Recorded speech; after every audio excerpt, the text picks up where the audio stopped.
Bonjour, notre chronique vidéo hebdomadaire est consacrée cette semaine à Michel Rocard, cet homme politique réaliste, pas bonimenteur. Le parler vrai fut sa marque de fabrique. Michel Rocard avait la dent dure mais ne versait jamais dans le boniment. Je ne sais pas faire le tapin, nous avait-il confié durant sa dernière campagne législative en 1993, une campagne perdue. Michel Rocard était un homme politique singulier, un intellectuel rigoureux, à la fois créatif et pragmatique. Pas doué pour la conquête du pouvoir, Michel Rocard aura au fond gouverné assez peu, seulement 3 ans, laissant derrière lui un bilan plus qu'honorable, le RMI, le RSA, la fin de la guerre civile en Nouvelle-Calédonie et surtout une énorme popularité. Il a surtout imprimé une façon de faire de la politique et enfin un héritage que beaucoup à gauche et même certains à droite tentent aujourd'hui de récupérer.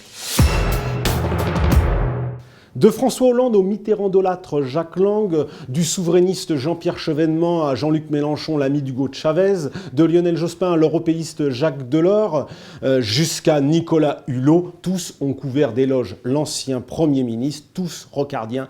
Quelle revanche! Étonnant couronnement posthume pour l'inventeur de la nouvelle gauche, cette social-démocratie débarrassée des oripeaux marxistes et révolutionnaires. Michel Rocard mérite bien tous ces hommages. Celui qui a milité presque 70 ans dans les rangs de la gauche a toujours été combattu par le plus illustre des socialistes et en même temps le plus féroce, François Mitterrand, l'anti-Michel Rocard. L'ancien président aura en réalité tout fait pour torpiller le destin de son meilleur rival, jusqu'à le congédier de Matignon comme un vulgaire domestique, avant de lui mettre dans les pattes lors des européennes de 1994 un missile nommé Bernard Tapie, une manœuvre bien peu glorieuse au regard de l'histoire des deux hommes et même de l'histoire du socialisme tout court. Tout séparait en réalité les deux hommes depuis leurs différends historiques sur la guerre d'Algérie jusqu'à leur conception même de la politique, sans vergogne pour Mitterrand, avec scrupule, rigueur et honnêteté chez Rocard. S'il n'a gouverné que 3 ans, Michel Rocard aura marqué son époque, un peu comme Pierre Mendès France dans les années 50, et même d'une certaine manière Philippe Séguin chez les gaullistes. Homme d'idées avant tout, l'ancien Premier ministre incarnait une certaine façon de faire de la politique.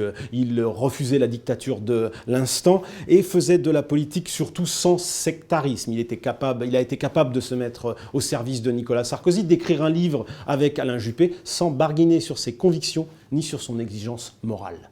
On comprend mieux les regrets qui entourent sa disparition, car Michel Rocard incarnait une conception noble de l'action publique. Il aimait la politique, pas les combats politiciens. En réalité, il n'était pas taillé pour cette 5e République, cette monarchie républicaine qui préfère faire élire des Don Juan de la politique plutôt que des réalistes, fussent-ils des rêveurs un peu naïfs comme Michel Rocard.